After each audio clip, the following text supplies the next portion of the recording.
must be great to be Batman. Batman, we love you! Thank you. I'm blushing super hard under the mask. Batman!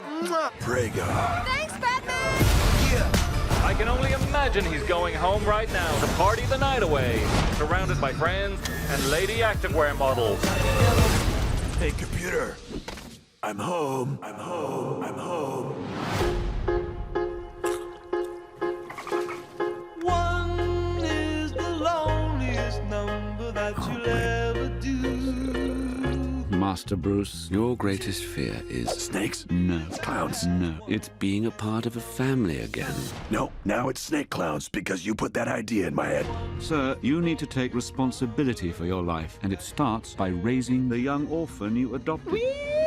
I thought I was being sarcastic. Hello, secret camera. We built this city. What? It's the Batcave! Oh my gosh! Look, it's the Bat Sub! Don't touch that. The Bat Zeppelin! Don't touch that either. It's the Bat Kayak! No. Do I get a costume? I love it, but his pants are just a little tight. I got an idea. It's better! I could only look you in the eyes right now. Hi, Batman! No way! Come catch your greatest enemy. Superman is my greatest enemy. Superman's not a bad guy! Then I'd say that I don't currently have a bad guy. I am fighting a few different people. I like to fight around. Hi, Barbara Gordon, new police commissioner. It's my dream for the police force to team up with Batman. What? Wouldn't that be better? I hate everything you just said. I'm falling! Gotcha. Nice. Initialize master build. Got it. Here you go, 2x4, I need an elbow. 4x6. I need a macaroni. Yes, we did it. Pretty cool, huh? Why did you build this thing with only one seat? Because last I checked, I only had one butt. Let's go defeat the Joker. Woo! We're going on a family trip. I can wear my costume too. Well, luckily for us, you left your costume back in... Oh, no, under your clothes. That's perfect. Right here, guys, give it up. Because I've seen the Lego Batman movie, and it's awesome. These guys did an amazing job. It's not just, like the original Lego movie, it's not just for kids, it's for kids, adults. It's incredibly funny with a really weird sense of humor at times. Talk about developing this project. How long did it take, and what was the thought process behind it? Yeah, I think it was the night of the Lego movie premiere. Greg Silverman approached you and said he wanted to do a Lego Batman movie. We were having dinner, and the movie started, like, the returns were coming in, and it was getting better and better, and everybody was getting happier and happier. and maybe in a moment of just drunken elation, the then president of Warner Brothers goes, "How would you like to do a Lego Batman movie?" And I was like, "Yeah, of course I would." It was pretty exciting. Yeah.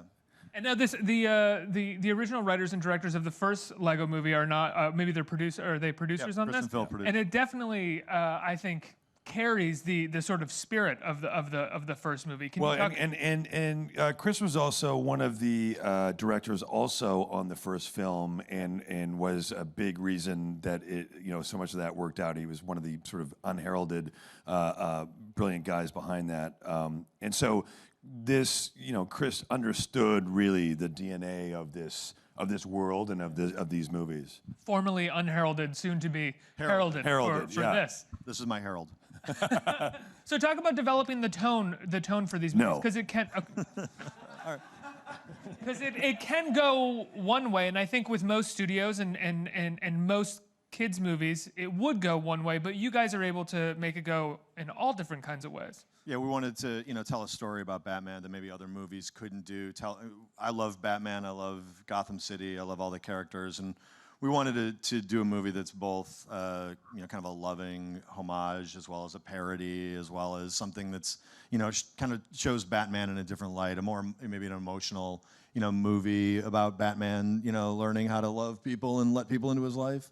Yeah, I think that coming off the first movie, we all we agreed that what kind of became fun in the process of making that movie was revealing more and more that maybe Batman, he was so kind of bold and cocky, and that potentially we were seeing glimpses of he's covering up for something, and we wanted to kind of explore, wait, what's going on? Why is he so upset?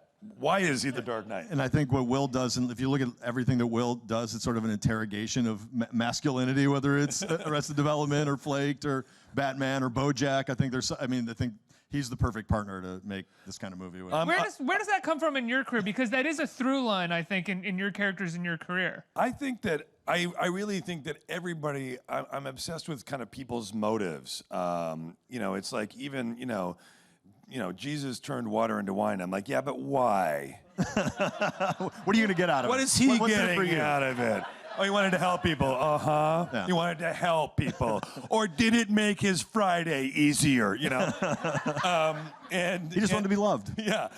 And there is that, I think that people are much more complex than they, this version that we sometimes see of people and that we meet day to day is different from the person that they are when they're brushing their teeth at night at home in front of the mirror. And I'm always interested in that duality. What is that? I think that's where, that's what's interesting about people. And so, even if it's Lego Batman. Well, talk about crafting that part of his character, because you're so good at taking something that is parody, but then also making that parody substantial to the story and have an emotional pull. It's kind of the complete opposite of something like Naked Gun, which I love, but the parody is just kind of, a throwaway joke, and then you move on to the next. The parody has actual weight and continues through the story. Well, that's what I was hoping to sort of find a way to bridge. I think with animation, you can do multiple tones and you can flip tones, very quickly. Things very flexible like that. So, how I pitched the studio, what I wanted to do is I said that I wanted to make Jerry Maguire as directed by Michael Mann with a lot of jokes in it. and they sort of let me run with that, and I think in some ways that is the movie that we made. And you have some Jerry Maguire in the movie itself. Are you just a big Jerry Maguire fan? Jerry Maguire, About a Boy, Life Aquatic with Steve Zissou, Scrooged, and or any Bill Murray movie, but particularly Scrooge because of the Christmas Carol aspect of it. Those were all of that was the kind of film that we wanted to make. I will say, when I saw the film and the Jerry Maguire clips were playing, I was like, it's been a while. I got to catch up with Jerry Maguire. This looks like a nice tearjerker. I just read, that there's a video store in Los Angeles that has stocks. All it has is 14,000 copies of Jerry Maguire on VHS. VHS copies of Jerry Maguire. That's all that's in that store. And I'm like, that's the greatest place ever. That reminds me of when I was a kid and would go to a video store and they would just have 3 racks of the most successful recent movies. Yeah. But that's the definition of all your eggs in one basket, isn't it? Yeah. They really believe in Jerry Maguire. Yeah. So what was the writing process? There's a number of writers on the film. You're the director. You have this intention of where you want to go with it. Yeah. How long was the writing process? We actually, when we pitched Warner Brothers the movie, it was the summer of 2014. When we'd been putting Lego 2 and Lego Batman together at the same time, working on. I was kind of across both, and we pitched them in the summer of 2014 with a 3-page treatment, and they were so excited about the movie. And Lego 2 is going to be this big, action-packed musical, and needed more time to develop it. So we flipped over to fast-track Lego Batman. So there's actually still going to be a Lego 2, and this is sort of the spin-off? Yeah. Oh, wow. Yeah. So Lego 2, that's going to be a big movie. We just started, and we just pitched Lego 14 as well this morning. We have to, just to reserve the theater space, and that's all Lord. We're going to eventually attack everything. I pitched Lego The Wire the other day. And I was just, and Lego AOL build, which we're just gonna recreate this thing in Lego. Everybody, I'm doing you. You're doing me. Yeah. Can I do you? No, you can't. It's doing you. But it's cool. You're gonna get a nice vacay. But we basically, started with a treatment. I got the Seth Grahame-Smith at the time was writing it.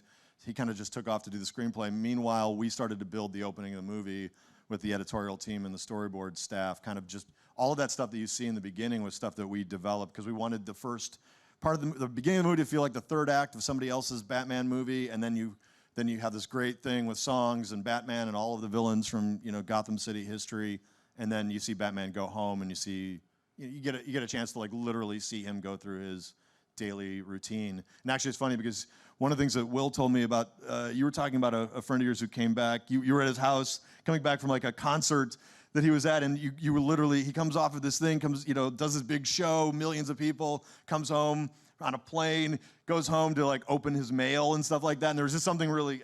Yeah, it was a friend of mine who's a musician and he's sort of very well known and been doing it a long time. And he had played like Tiger Stadium or Comerica Park or whatever, huge 2 nights in a row. And he came back, flew back to his house, and there was nobody there. And I'm good friends with him and his family, and I was in his kitchen. He came back, he's like, hey, where is everybody? Like, oh, everybody's doing this. And he's like, and you could just see it was that letdown. He's just been on stage, this great thing, and then he's just, and everybody was off doing other things. And I was like, it's a really rough thing. Your adrenaline, and you've conquered the world, and that's kind of where we pick up with Batman, that same thing. The idea that there's nothing like intimacy or the people who are actually close to you. The idea that if there's nobody to share it with, is it really valuable? Yeah, worth doing. Yeah, is it worth doing? And that's kind of what ultimately makes life worth it. Is being able to share it and have relationships with people that you can share stuff with. Talk about crafting. I think adult jokes is the wrong way to put it because it sounds like blue humor, but jokes that are a bit more nuanced and absurdist that are tailored more towards sort of older comedy people, getting those into the film and making sure that kids get them too. How does that work? Well, I mean, one of the collaborators on the movie is Will. He's a show creator as well as just, comically, obviously a genius. And he's a pop culture nerd like me and can just like riff on stuff all day long. So some of it comes from, having, a relationship with pop culture. Some of it comes with just wanting to be able to tell a wide variety of jokes. I grew up listening to like Steve Martin tapes and things like that. Like I love like humor that's super silly and ridiculous, as well as stuff where there's references that you have to chase. When I was watching movies as a kid, you'd see the Lucas and Spielberg films, and they'd reference John Ford or Akira Kurosawa or whatever, and I'd want to go chase after those references. So I like movies that kind of do that. Yeah, the sort of the fun, the challenge when we're recording is threading that needle, is feeling that pressure of. You feel such a sense of sort of victory and really fun that makes the process so much more fun when you can find that moment, find that joke that kind of works on a lot of cuts different both levels. ways. Yeah. And when you hit those, it's such a it's so victorious and so sweet. I think a great example of that, without giving any jokes, so I think it's in the trailer maybe, is the Batman not being able to work all of the channels on his television, going from HDMI to HDMI. Yeah. And Why didn't he have Alfred label them? Yeah. Right. Like there's like a really simple solution. Yeah. It's one of those things or that just have Crestron, like one of those home automated systems. Like he could afford it. Yeah. Well, all adults can relate to that, but then a kid can also laugh at the fact that Batman can't do this, what seems like a very simple thing. For sure. Yeah, and even programming his microwave and talking to himself like, oh God, not 20 minutes. 2 minutes, I think that's, but again, Chris has such a great understanding of that moment. There's actually, and I was really excited that Warner Brothers had enough sort of confidence to make that one of their first trailers. Chris has this moment of Batman just standing there in front of his microwave after he puts the lobster thermidor in. And it's just like 3/4 of the trailer is just silence. And Batman staring at the microwave.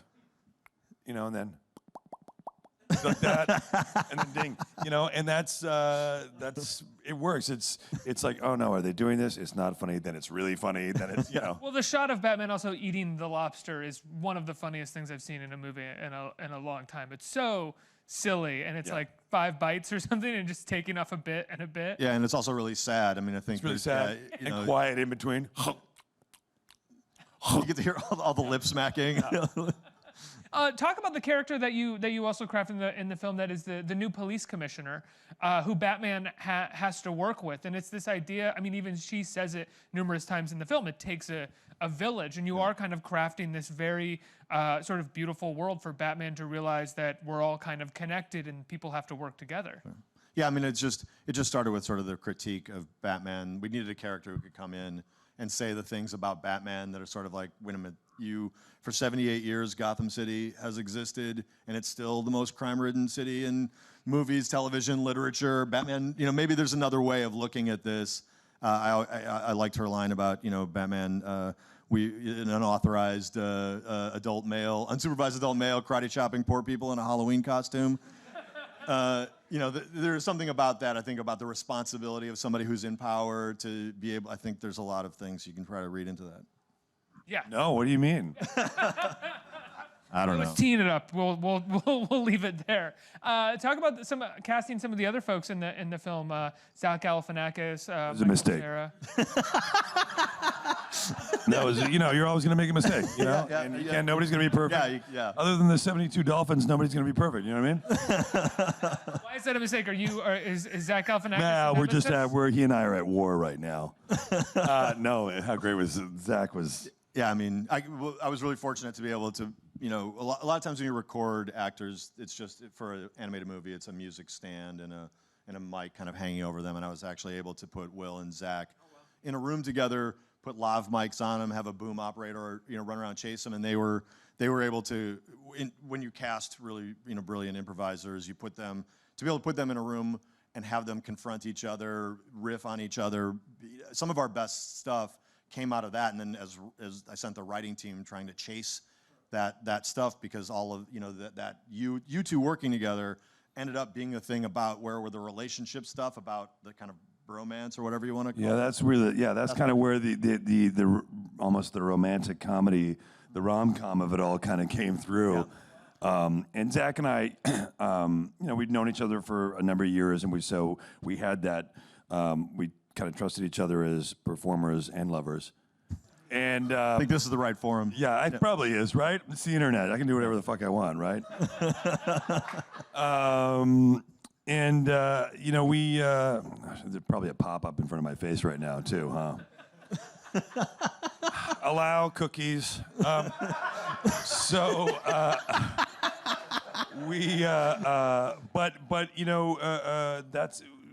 McKay was just kind of like encouraged us to keep going in a direction, and like, yes, go there, and yeah, why don't you guys start talking about that? And it was really kind of like a great, very collaborative, especially for this kind of project, very collaborative moment to do that. It's almost like shooting a film, because you do have boom operators like you would on a film set, and we were walking around, physicalizing the scenes, and it was very interesting, very different. So do you shoot the voice, or do you do the voice recording first and sort of improvise and then rewrite around that a little bit, do more, and then animate the film? Is that the process? For the most part, yeah. I mean, there is kind of like a scratch pass that we do just to kind of get the basic ideas, because we had to move so fast that we had to do a lot of this stuff in tandem. So you're doing, while stuff's being written, you're also kind of doing a storyboard, animatic pass and editorial. There's scratch stuff, or we're grabbing stuff from Will when we can, and then kind of keeping the ball moving. There's a lot of approvals, obviously, that you have to go through with that kind of thing. So it is kind of building up, and then Will will come in, he'll start riffing on it. That'll take the movie in a new direction, and we'll start to kind of like chase that. And I really do. I think it's really important to kind of have an organic process, because I just think the best stuff comes out of that. Yeah, I think of when, just for me anyway, I think it's important to not come in there thinking you know everything about the movie, and be open to anything that happens. When you listen to any of the best moments in, filmmakers talk about the best moments in movies. I was, thinking about the Jaws scene with Roy Scheider and the kid at the dinner table, and they're making the little, the kid is following him. That's just something that Steven Spielberg saw them doing off camera, and just decided, we got to grab that, we got to make that, shoot that scene. And that scene becomes like a big part of just the emotional heart of that movie, and you care about those characters that much more, because the filmmaker was aware of that, aware of that moment, and felt like that's something about this movie that you need to capture. So. That said, isn't it kind of abnormal to sort of build time like that into an animated film? Is that something that you kind of have to fight for early on, to be like, we're going to have an organic process where our actors can improvise and sort of recreate the story a little bit, and then we're going to go back, rather than just having like a streamlined process? Yeah, animated movies are a little bit more like filmmaking in slow motion, so you can do that, but we were under such a compressed time schedule, and everybody obviously Will was is a workaholic. He's got a million things going on, so also scheduling people and that kind of thing can be a challenge. But it was something important to us to be able to get that kind of life, to have the thing kind of like come off the page, come off the screen. So yeah. For us, it's such a great as a performer to come in there. you know, a lot of it, you have those moments like with Zach, and I did a little bit with Rosario too, but often I'm in a room, in a booth with Chris and maybe somebody else kind of reading with me. And it is it's a very interesting collaboration because to be able to have this idea, you know, you have the story, Chris has the storyboards and some animatics and has stuff that he's constantly working on. But above that, sort of even 30,000 feet above that, he has a vision of how he wants it all to go together. And it's so incredibly complex, and you can't imagine. There are literally hundreds of people working on the film at any given time in all these different ways. And he has to kind of keep it all together and also try to tell this story. And so it only works, me doing the stuff that I do only works insofar as I'm able to go to Chris, hey, now what happened? What do you think about this? Or what happened? And he's constantly got to be able to answer story-wise, yes, this works. Well, this is why we're doing that. And this, and keep in mind, you know, sort of stay true to Batman and sort of the canon of Batman. No, that doesn't work because blah, blah, blah. Because back in the 60s, so-and-so. Well, actually, if you think that reference, you know, he really has an understanding of all of it on a big level, and then on every department on a very, you know, on a micro level too. It's fascinating. But I will say I would also answer sometimes I don't know, because you're working with somebody else who is a show creator himself, and he can engage on a story level, and we can kind of develop it together. So. The one thing that we always agreed on, you know, there are a lot of jokes in the movie, but you know, the most important thing is to constantly be telling the story. Yeah. Even if it's a throwaway joke, that in some way or form you're informing the character and you're telling the story. That's what's so important. So otherwise, it's got no residual value. So as long as you're constantly moving the story along, you know, I think that people will relate to it. I would say that's easier said than done, though. Like, everybody who makes a comedy movie or a show likes to say, well, it's all about the story and we're pushing the story along. And I would say that Lego Batman movie and the Lego movie before that are both incredible at finding a story, sticking to it, and having jokes that pertain to that story. Sure, there's throwaway jokes here and there because it's a comedy, but for the most part, it's very committed to the emotional pull of the story. And I think that if you look back and you look at a lot of this stuff, that maybe, you know, comedies that have, certainly in my experience, the ones that have always stayed with me, they always have been true to that idea. You know, Wes Anderson is really good at that. Yeah. You know, and even Mitch Hurwitz, who created Arrested Development, a show I was part of, so many times I've been working with him or writing with him or whatever, and he always instilled that in me. We'd have a joke that would make us laugh so hard, and you go, oh, God, that's so great, we can't use it. It's not telling the story. Wow. Chris and Phil, I mean, I think Chris and Phil come from that same... And Phil and Chris, and they were obviously a big part of this movie as well as producers, and it instilled in me and everybody that, you know, that kind of... you really have to be really story-focused. And how many storylines do we do that aren't even in the film? Yeah, Batman's a secret Canadian. Yeah, that was a big one. Wait, can I hear a little bit more about Batman's a secret Canadian? Batman dislikes Jared Leto. Yeah, Batman dislikes Jared Leto. That's a big one. You're going to see some stuff on you'll see some stuff on the Blu-ray. Yeah, there's going to be some stuff on the Blu-ray that I think there's why a lot does Batman not like Jared Leto? Oh, there was a funny video came out of Comic-Con where he'd said, like, I think Jared Leto started it. He did start it. He said they asked me who would win in a fight, Jared, you know, me or Jared Leto's Joker, Lego Batman or Jared Leto's Joker, and I said probably Batman because he's Batman, even though he's Lego Batman. And he said, oh yeah, meet you in an alley and bring your Legos. Well. You fucked with the wrong dude, you know what I mean? I mean, rocks to a gunfight much? I don't want to get mean about it, but you're right. I can't believe I'm doing this. I want to take it back just all the way back to the beginning of what we were talking about, and the fact that this movie was kind of pitched to you on the night or the second night that the returns were coming in. And the opening night. The opening night. And it was clearly like, hey, we've got a success. Let's go do something else. Get started. And, you know, by your own words, you had to move very quickly to make this thing happen. And you know, even when you're moving quickly and you believe in something, it may not come out in the end, but what you made came out, and it's great. So what's it like for you guys, you know, well, I'll start because Chris should finish this, but I'll start by saying, I just said to him back there, I can't believe, it dawned on me, like, I can't believe it's February 2017. Yeah. It seems so far away a couple years ago, and so much has gone into it, and there's been just so many phases of both of our lives, personally and professionally, that have occurred in the time since we started. And he said, I'm a workaholic. Chris he did mention that he spent half his time in Australia working on the animation down there and flying back and forth. And I never once heard him. I mean, I'll complain if I have to drive from, Santa Monica. He's like, I'd be like, oh my God, I have jet lag. He'd go back and forth seamlessly and work through the night and recording Ray Fiennes in London in the middle of the night and working with the animators and doing stuff. It's an unbelievable testament to his vision and how hard he works. And it's pretty crazy that we're here. Yeah. The fact that the movie is great too. I just like to hammer that home, that it's not just something that you guys, beat out very quickly and worked really hard on. It's actually a movie that came out. Yeah, I mean, the movie was supposed to come out in May 2017, and they moved our release date up. So I was. What's that like for you when you heard that? Yeah, that was not great. Panic. Yeah. But I mean, we literally finished animating the movie just a couple of weeks ago, or within the past month. So I'm just literally coming off of animating, mixing, lighting, finishing the movie. So I still can't believe we're done, and I wish that we could still tell a few more jokes. I know. Let's open it up to the audience for questions. Who has questions out here? You've got a microphone, sir, right here. Hi, I saw the film this past Saturday, and I loved it from beginning to end, and so did my close friend of mine. And throughout the film, I noticed that there were numerous jokes and jabs at specific things inside the world and outside the world of Legos. And then there was this one specific jab, I'm not gonna give it away, that it caught me off guard, and I was just wondering, how did you get away with it? Yeah.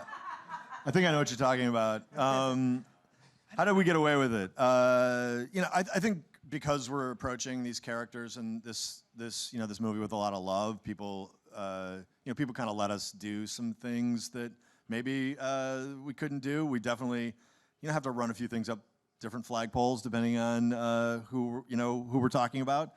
Is that a password joke? There's that one. There's that one. There's also a reference to a big DC movie. Yeah. So ultimately, because we're approaching the thing with a lot, we care. I mean, honestly, I'm the first guy in line. I mean, I have Batman T-shirts. I have Catwoman. As a tattoo. They know that I care and love about this stuff, and that we all do, and we're trying to do something that's fun, and hopefully they took it. Everyone takes it in the spirit that it's meant, which is that. Yeah, I think, and Chris, it's kind of incumbent upon us in this position as in a certain way as the sort of the absurdist Batman to take those shots. If we don't, then we're sort of we're really missing our own point. Yeah, I mean, it's fun to be able to play in that world and have fun with it. So, next question. Thank you. Hi, question for Chris. What is the biggest challenge of directing an animated movie opposed to just directing a scene with human actors? Our biggest challenge is just telling a good story, making sure you're telling the right story. I think that's the challenge of that's honestly your biggest challenge in any movie. It's just making sure you're telling something that at least feels somehow emotionally honest and interesting. Because everything else is just they're very similar. It's just filmmaking in slow motion. Animation is filmmaking in slow motion, and I think probably the other thing is just you have to build or find or make everything that's on screen and being really just paying really close attention and listening to everything that being a good observer of life, understanding that you want to create a world that connects to people somehow.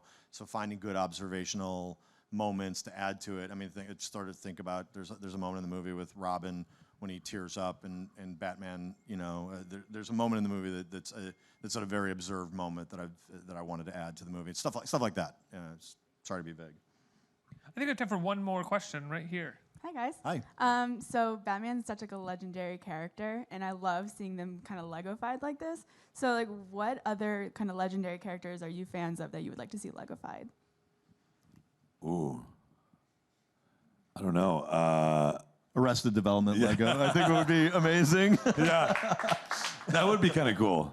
Yeah, I don't know. I mean, they have a. That'd be a way to do a new Netflix season. You're actually. right. As Lego. Yeah. Let's do that. Yeah, and it'll only take 6 years. to do another 6 years. I don't know. It'd be we could just do like C-SPAN Lego. Yeah. It might be a little dry, admittedly, but You could soften it up a little bit at this sure. point. To be Prime honest with Minister's you. questions, if you will, in the UK. I don't know. And it feels like a lot of the superheroes have been Legofied already. It was great seeing so many. For me, as I'm a fan as well, and Chris is a fan and really knows a lot of this world. But as a fan, for me to see so many cool things in the movie, the Daleks from Doctor Who or Voldemort, from Harry Potter. That's it's such a kind of a treat. I still get it. Kind of the novelty hasn't worn off yet. And I think like if you could do something like a Lord of the Rings and Harry Potter mashup, or find a way to like mash up two properties together in some way, I think that would be the most fun. Well, that's kind of what you work on Robot Chicken a lot, right? And that's a lot of what Robot Chicken does is mash things up in an animated. Yeah. And that was. I mean, I've been working with toys for a long time.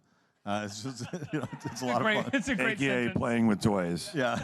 But working makes it sound legit. It's not really professional. Yeah. Well, it looks like Works with toys. you were leading up to this, and you guys did a phenomenal job. Congratulations. The Lego Batman movie comes out this weekend, tomorrow, February 10th. Thank you so much for being here, you guys. Thank you. Congratulations. Thanks very much. Thank you. Thank you. Thank you, guys.